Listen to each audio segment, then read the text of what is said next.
ذو الحج کا مہینہ اسلامی سال کا آخری مہینہ ہے، اور اس کے بعد اسلامی سال کا پہلا مہینہ محرم الحرام شروع ہو جاتا ہے۔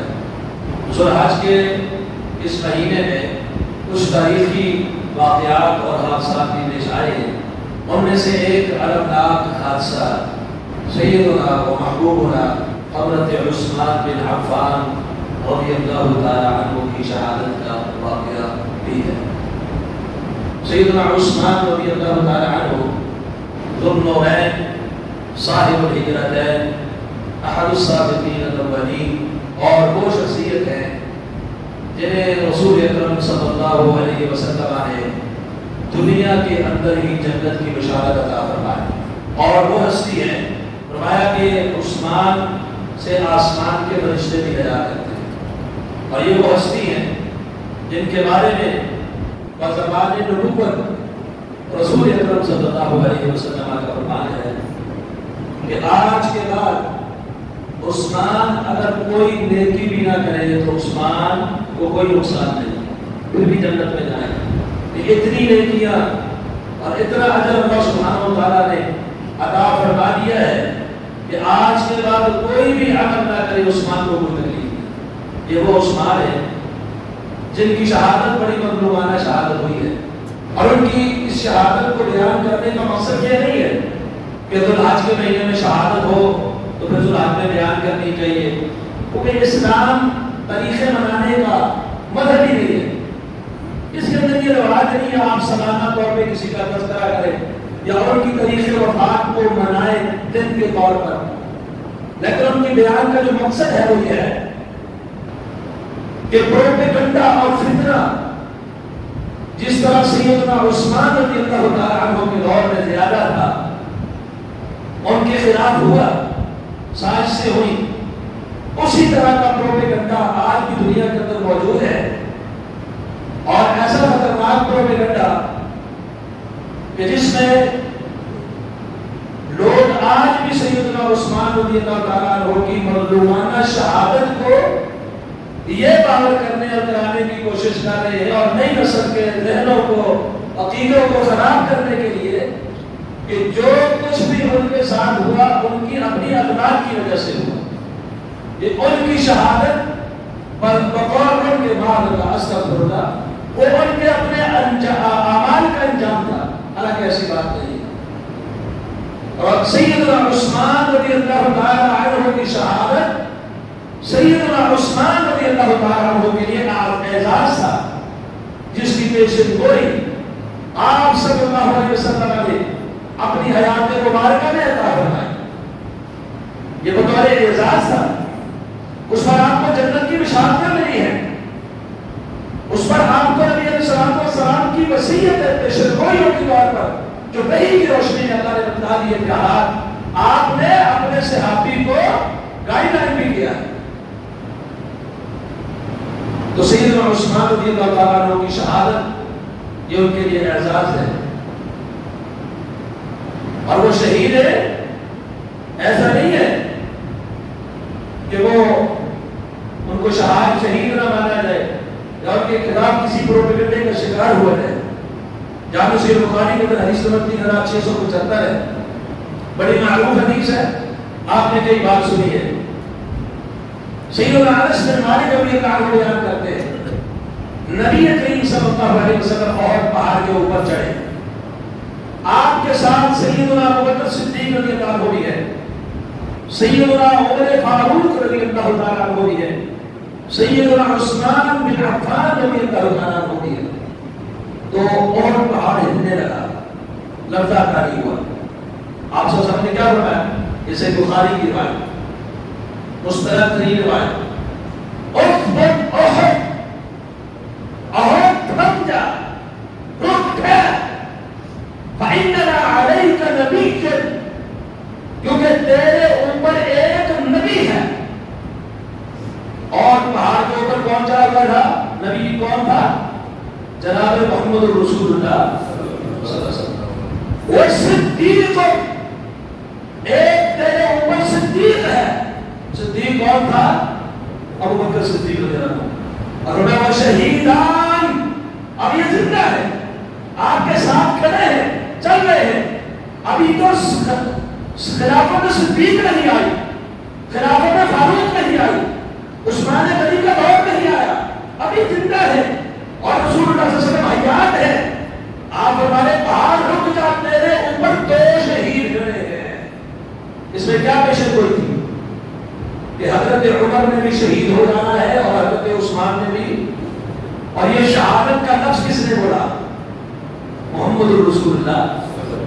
آگے اگر کوئی ایک پروپیگنڈا کرے اپنی غلطیوں کی وجہ سے ان کے ساتھ ایسے ہوا ہے, وہ رسول اللہ صلی اللہ علیہ وسلم کے اوپر اعتراض کر سکتا ہے. آپ نے کہا شہید ہے.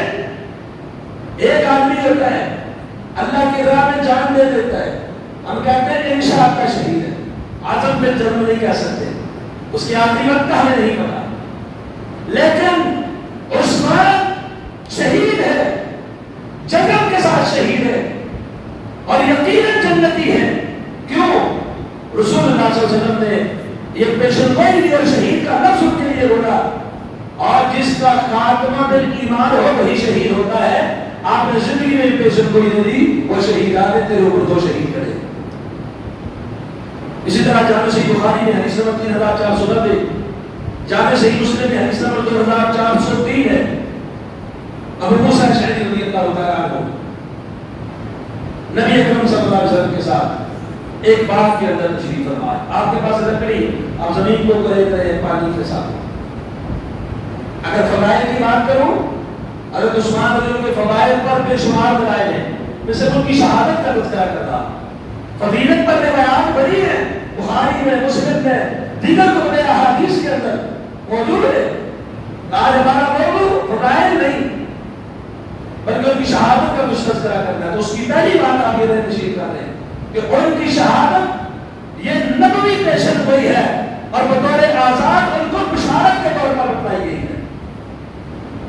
ابو موسیٰ اشعری رضی اللہ تعالیٰ عنہ بیٹھے ہوئے, نبی اکرم صلی اللہ علیہ وسلم کی باغ کے اندر بیٹھے ہوئے, دروازہ بجا.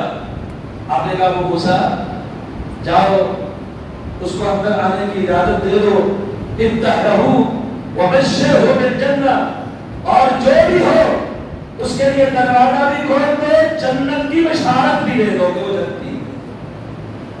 اب آپ یہ سب کچھ کر رہے ہیں, اللہ نے آپ کو وہی کر کے جو بتلایا ہے کہ بعد دروازے پہ کون ہے. کہا جو بھی ہے دروازہ بھی کھولو اور جنت کی بشارت بھی سنا دو کہ یہ جنتی ہے, اس کو خوشخبری دے دو.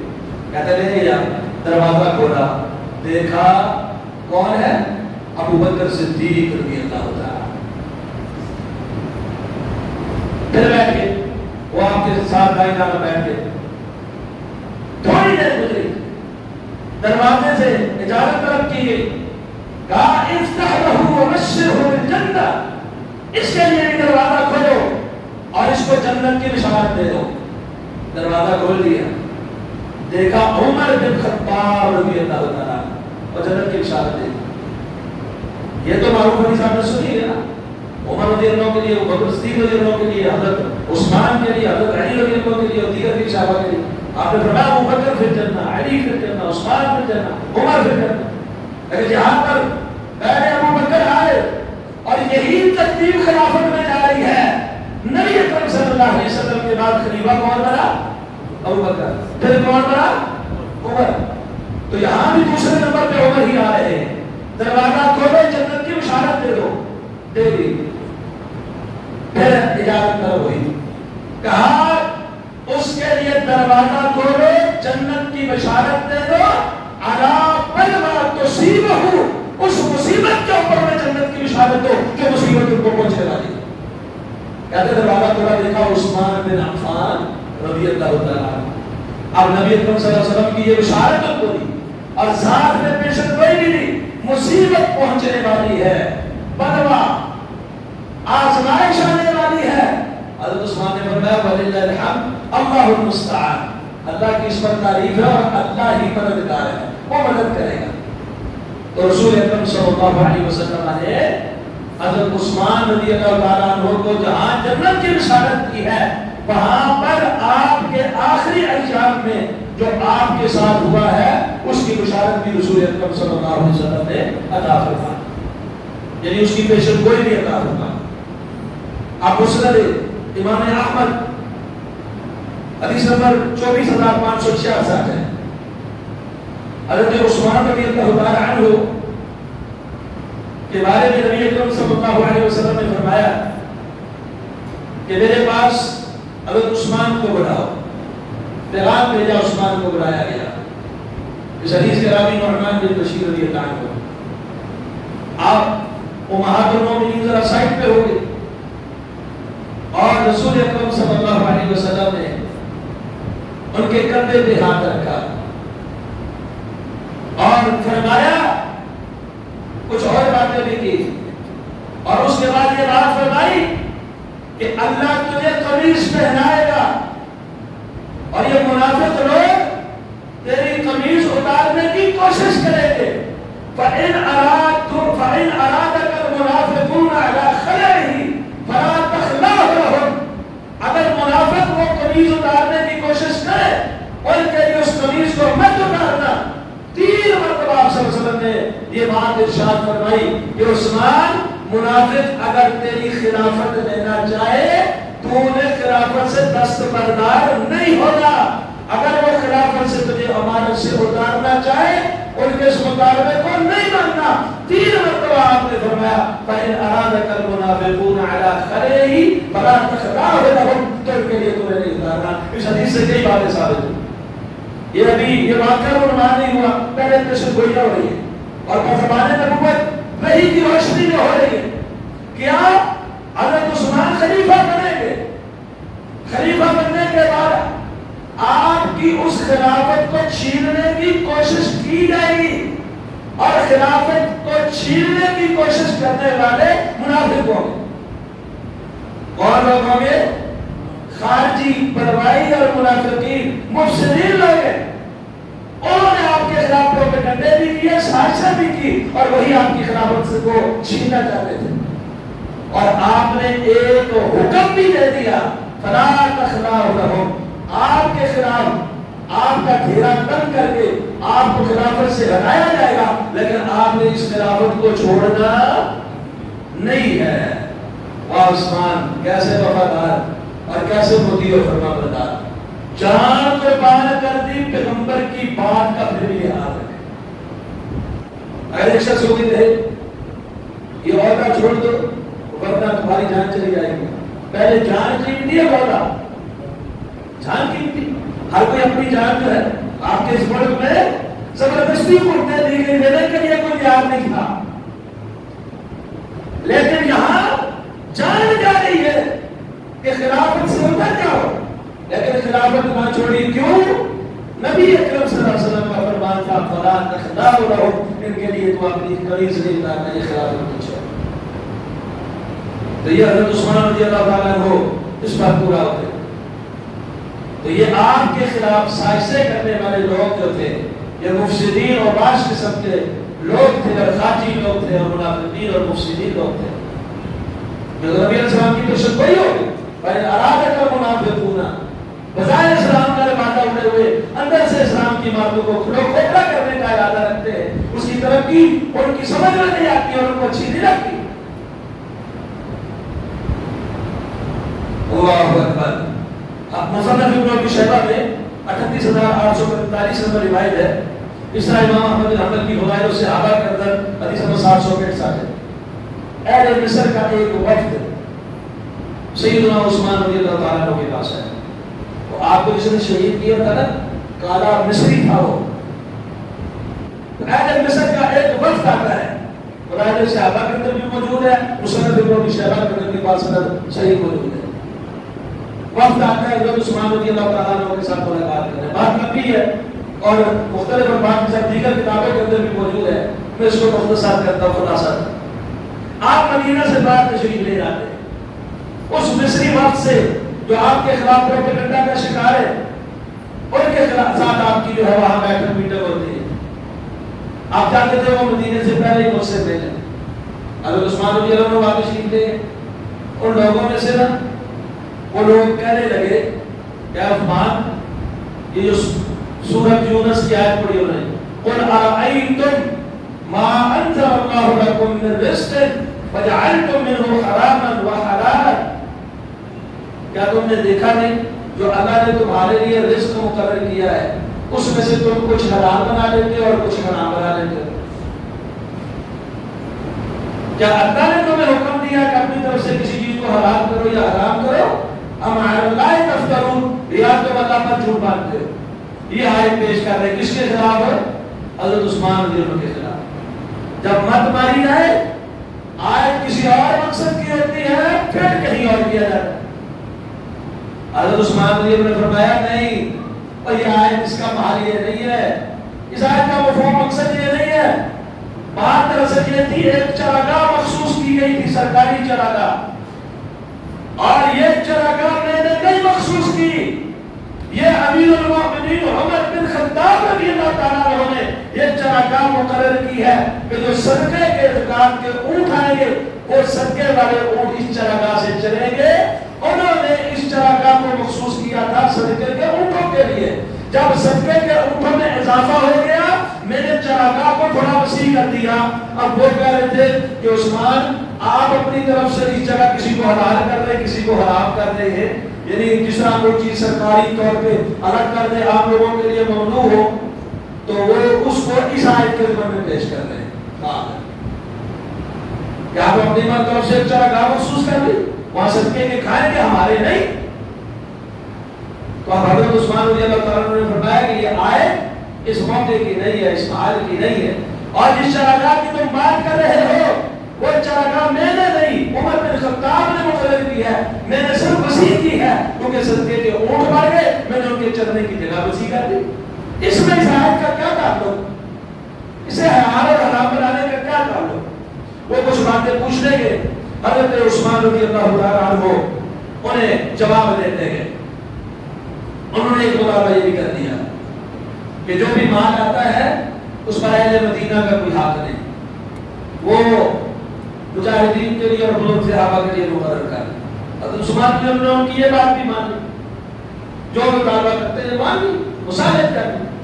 اب یہ وقت پورا اپنے مطالبے منوا کے خلیفہ کے ساتھ اپنی ساری باتیں رکھ کے یہ مدینے میں خوشی خوشی آ گیا، اور عثمان نے انہیں عادت دے دی جو دے دیتے۔ یہ وقت جب نکل کے مصر کی طرف روانہ ہوا، اب سائز سے آپ دیکھیں یہ وقت جا رہا ہے، یہ پہلے ہی پروپیگنڈے والا وقت ہے۔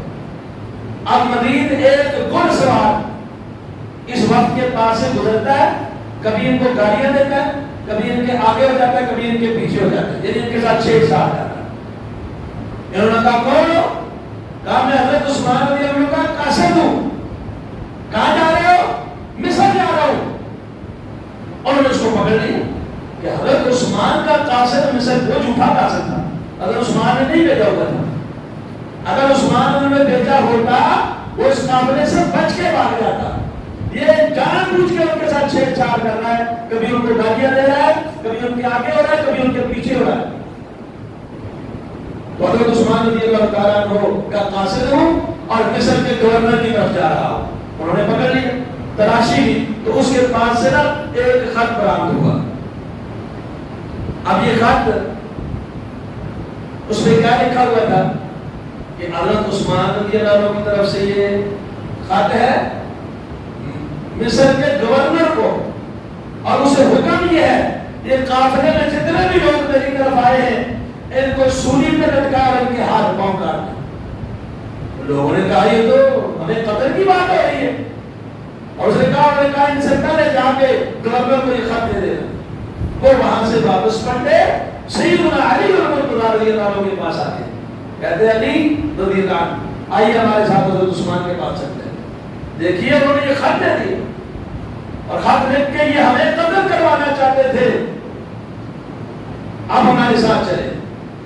حضرت علی رضی اللہ عنہ نے جانے سے انکار کر دیا کہ میں تمہارے ساتھ جانے کے لیے تیار نہیں ہوں۔ پھر انہوں نے حضرت علی رضی اللہ عنہ سے کیا کہا؟ ساتھ سے دیکھیں کہاں تک پہنچی، کہا آپ نے ہمیں خط لکھے تھے۔ کیا کہہ رہے حضرت علی کو؟ آپ نے ہماری طرف خط لکھے تھے جن خطوط کے اندر یہ تھا کہ میرے ساتھ مل جاؤ اور حضرت عثمان کی خلافت کو ختم کرتے ہیں۔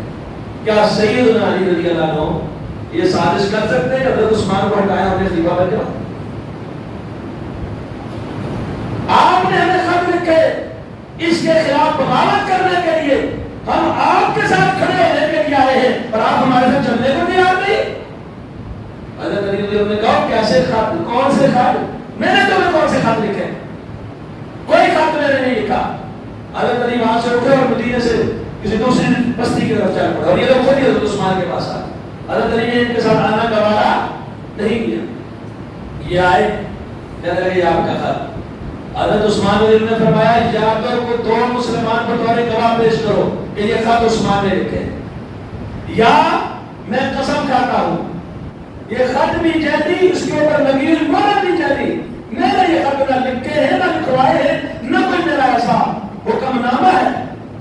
اب یہ سازش کے طور پہ خط بھی لکھوائے گئے، قاصد بھی بھیجا گیا، حضرت علی کی جانب سے بھی لوگوں کو خط لکھوائے گئے جھوٹے خط کہ علی کہتے ہیں میرے ساتھ مل کے عثمان سے بغاوت کرو۔ یہ ساری گیم ہو رہی تھی پیچھے پروائیوں کی، خارجیوں کی۔ اب انہوں نے حضرت عثمان رضی اللہ تعالیٰ عنہ کو محصور کر دیا۔ اور امام طبرانی نے المعجم الاوسط کے اندر یہ روایت کیا ہے،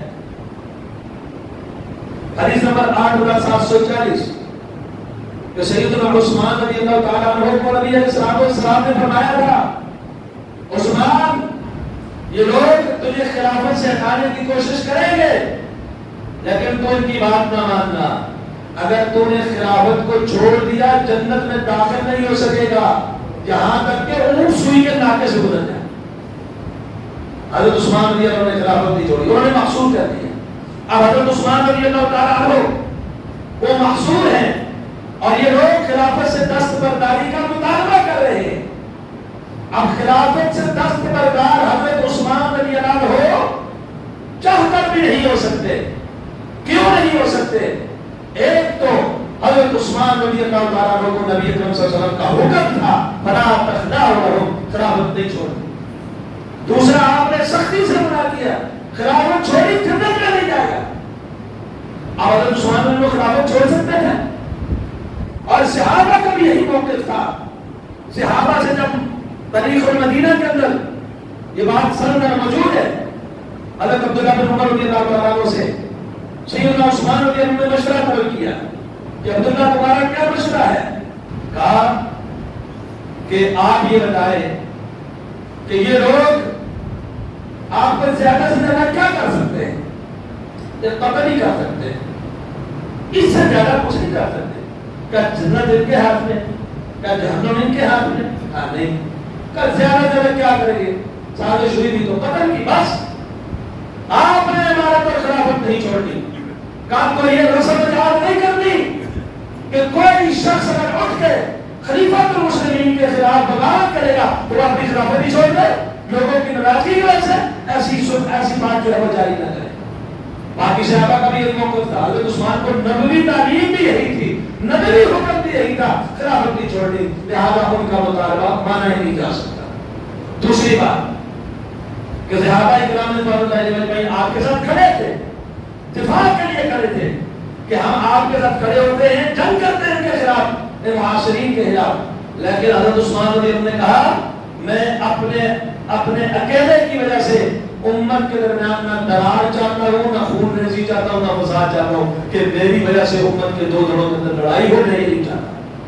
میں یہ نہیں چاہتا قیمتی جانیں صحابہ کی وہ چلی جائے، نہیں چاہتا، اپنی جان دے دی لیکن فساد نہیں چاہتا۔ حضرت عثمان رضی اللہ تعالیٰ عنہ کو انہوں نے پانی بھی بند کر دیا۔ مظلوم شہادت ایسی ہے کہ آپ پر پانی بھی بند کر دیا۔ میرے روما اس کا خریدار کون تھا؟ حضرت عثمان رضی اللہ۔ صحیح بخاری کے اندر حدیث موجود ہے 2778۔ حضرت عثمان رضی اللہ جب مقصود تھے چھت پہ چڑھ کے لوگوں کو کہنے لگے کہ نبی اکرم صلی اللہ علیہ وسلم نے فرمایا تھا من حفر بئر رومہ فلہ الجنہ، اور جس نے بئر رومہ جس کا میٹھا پانی ہے وہ کھودا اس کے لیے جنت ہے، وہ کنواں میں نے کھودا تھا۔ اور پھر نبی علیہ السلام نے فرمایا تھا من جاہد جیش العسرہ اور جس نے غزوہ تبوک کے لیے لشکر تیار کیا فروح الجنہ وہ میں نے تیار کیا تھا. غزوہ تبوک کے لیے اپنا مال دینے والے, میرے روما کے خریدار, پیسہ لگانے والے, آج وہی میرے روما کا میٹھا پانی نہیں پی سکتے.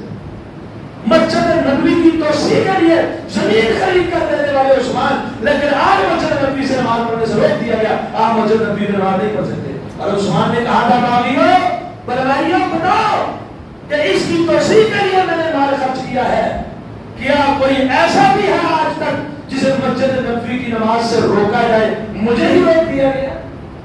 تو حضرت عثمان رضی اللہ تعالیٰ عنہ کو مسجد نبوی سے نماز سے بھی روک دیا گیا, گھر میں محصور کیا گیا, میٹھا پانی میرے روما کا روک دیا گیا.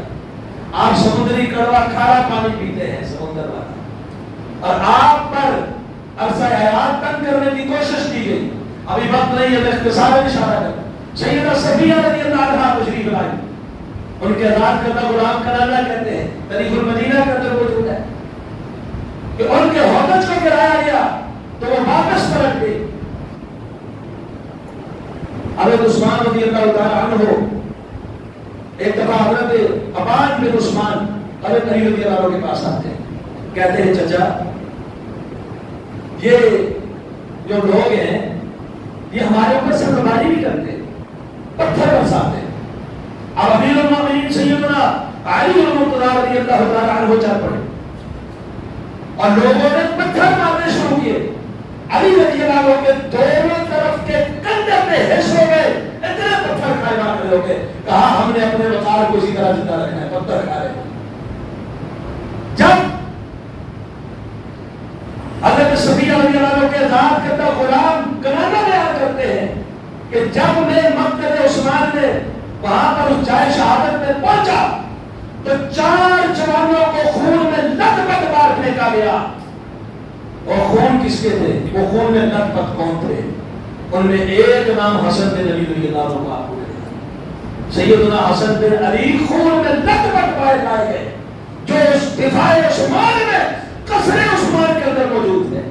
عبداللہ بن زبیر بھی موجود تھے, مروان بن حکم بھی موجود تھا, ایک اور صحابی بھی موجود تھے. حضرت حسین رضی اللہ تعالیٰ عنہ بھی زخمی ہوئے اور انہیں سیدنا علی کے گھر میں پہنچایا گیا. حضرت علی رضی اللہ عنہ کے اوپر سن ماری, حضرت حسن رضی اللہ عنہ کو خون میں لت پت کر دیا گیا زخموں سے, اور حضرت حسین رضی اللہ عنہ کو زخمی کیا گیا. باقی بھی صحابہ دفاع کر رہے تھے, 3 کا نام اس لیے لے رہا ہوں.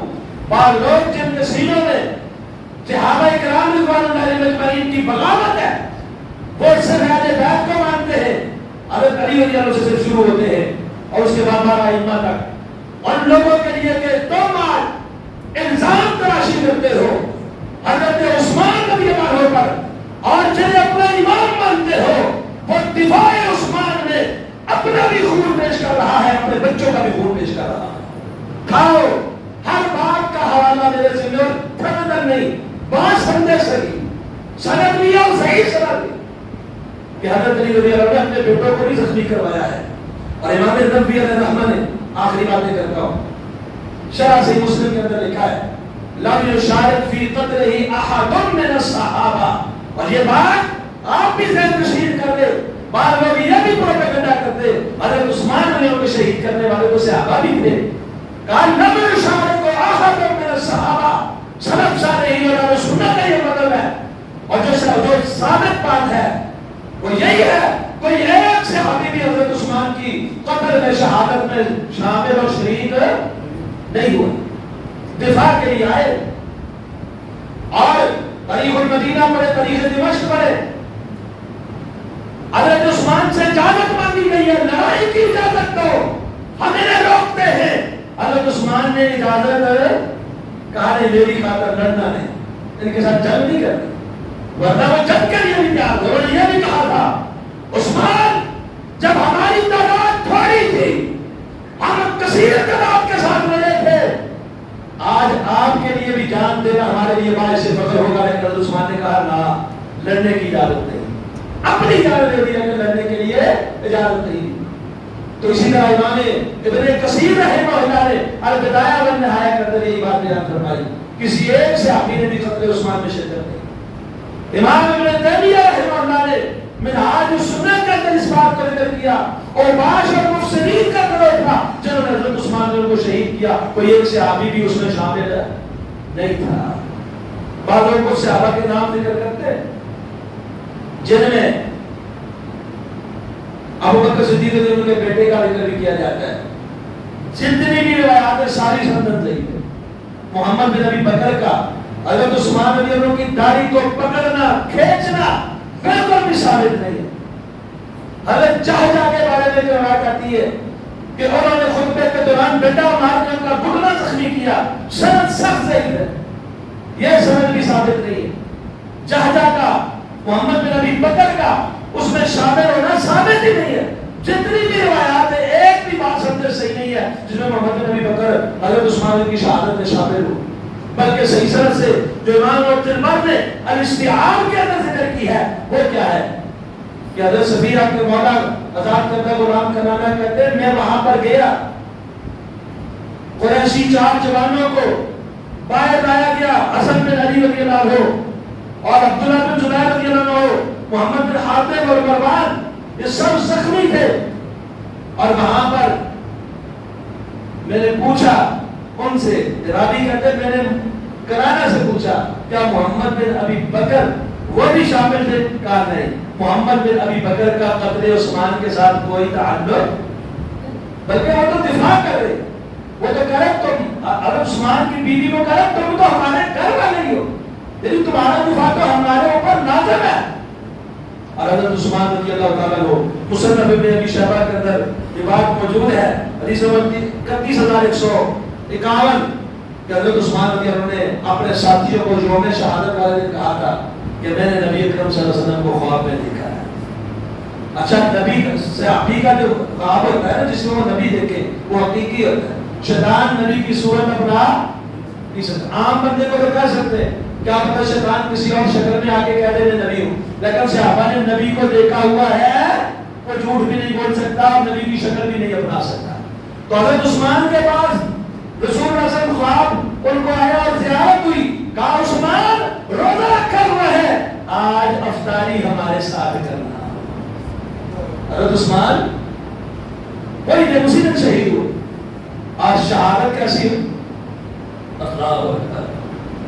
وہ مصری کالا جس کو الموت الاسود کے لقب سے منعقد کیا جاتا تھا، کالی موت، اور جس کو حمار بھی کہا جاتا تھا، کھوٹا، وہ شخص اندر پہلے ایک شخص اندر داخل ہوا، حضرت عثمان کے سامنے مصحف ہے، اللہ اکبر، محاصرہ ہوا، جان کے دشمن ہر طرف، اور ادھر قرآن ہاتھ میں پکڑا ہوا، وہ کہنے لگا یہ میرے اور اس کے درمیان اللہ کی کتاب آگی باہر آ گئے، یہ ڈالا چلا گیا مصری، اس نے اندر جا کر حضرت عثمان رضی اللہ عنہ کا گلا گھونٹا اور شدید قسم کا گلا گھونٹا، اور بعد میں یہ اعلان بھی کرتا رہا میں ہوں ناصر کا قاتل، ان کو ناصر کہتے تھے، میں ان کا قاتل ہوں، وہ خود اعلان کرتا پھر رہا ہے۔